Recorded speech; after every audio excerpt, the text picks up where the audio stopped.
Hi everyone, Nigga Avocado here. So, Klein, H3H3 Productions, he got himself into a nasty situation. This time in his podcast, he said a lot of questionable stuff. And it resulted in him getting a 1-week suspension of YouTube. What did this guy do? What did he say? I mean, he said a lot of bad stuff in the last couple of years, but holy damn, this time he went too far. Let's see what he has to say. The big protest outside the NRA meeting, which was good.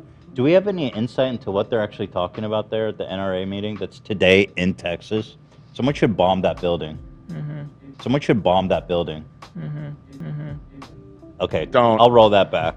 Roll that back immediately. Everything but violence. Just rewind time. Let me... Can we cut back? I got a little carried away there. Nobody bombed the building, all right? I take that back. Thank you. I took it a little too... I got a little passionate there. Let's roll it back. How do we go back in time? Rewind time. Yeah, let's protest that building. Let's bomb it with emotional protest. A love bomb. In Minecraft. What's my opinion on this? I don't know. I really don't know. You could decide if this was a joke or just a statement. I really can't say anything about this. I'm pretty much speechless. Let's bomb it with emotional protest. A love bomb. In Minecraft. Let's love bomb it. Let's love bomb it. Yeah, what did I say? You said love bomb. Yeah. The love was silent. Right. Kill him with kindness. Let's everyone in that building. Let's just end the show. Let's fucking bomb that. Wait, I was gonna let me finish. All right. Sorry. The way you cut it made it sound way worse.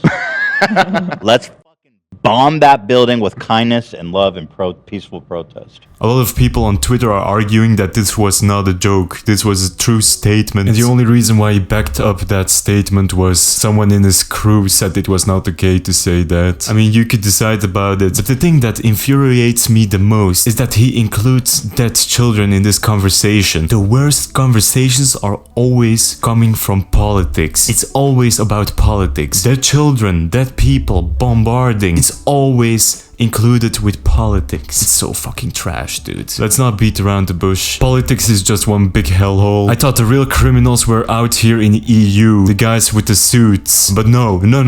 American politicians are even worse than that. Those are the real criminals. I mean, Americans are always eager to say like, hey, America is the land of the free. I'm living in a free country. But my question to you is, are you really that free? Like, you guys have a right to vote. You guys can vote on who, quote unquote, rules the entire country, but you could only vote on 2 parties, the left side and the right side, like elephant or donkey. Correct me if I'm wrong, but I'm not that heavily involved with American politics. You guys only have 2 choices, extreme leftist or extreme right. Is that really freedom of choice? I mean, we are all voting for people that could influence our future, and you call that freedom. I think that politics is there to give you a false sense of freedom. If you really think about it, are politicians really that powerful? If I would ask you, who is the most powerful man in America? A lot of people would say like the president of the United States. But is that really the case? Is a man that holds a big red button that could potentially destroy an entire country, is he the most powerful man? Or is the guy with the most amount of money the most influential of us all? Let's think about it. We are so-called free humans, yet we are so independent on this thing called money. Everything in this flying rock is about money. You need money to live, you need money to do your daily activities. So who is the most powerful person in the world? Is it the guy that holds the most amount of nukes? Or is it the guy that has the most amount of money? Now you might be asking yourself, who is this guy who has the most amount of money? The thing is, we don't know. However, we could look at a certain direction. Is it the big tech companies that hold the most amount of money? Companies like Google, Facebook, even Amazon, are these the guys that have the most amount of power? If you look up the charts, the data of these companies, you would see that they don't earn the most amount of money. So what kind of corporation is running this world? And how can we be so sure about it? So here's another question. What is more important than money?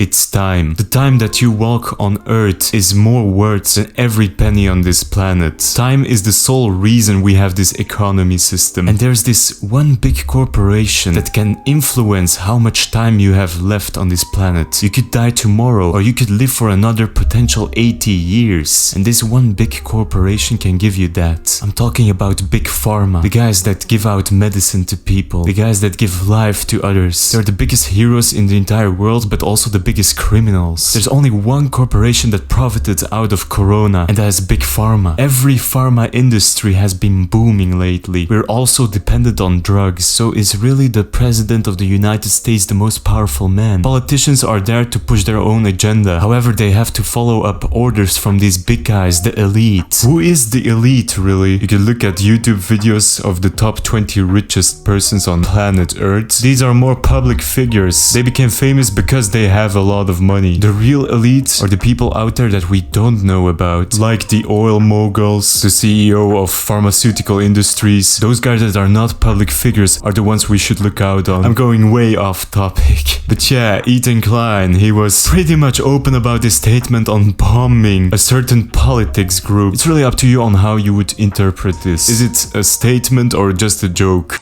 On YouTube, there is a terms of service. There's rules. If you break the rules, you get in trouble. You get a strike, whatever, right? You know, you get punished, all right? Every YouTuber has to follow these rules, except for Ethan Klein. We have seen throughout the years, this dude breaking terms of service nonstop and not be punished by YouTube. Well, here's the new one. He calls for a bomb threat. Listen to this. So there was a big protest outside the NRA meeting, which was good. Do we have any insight into what they're actually talking about there at the NRA meeting that's today in Texas? Someone should bomb that building. What?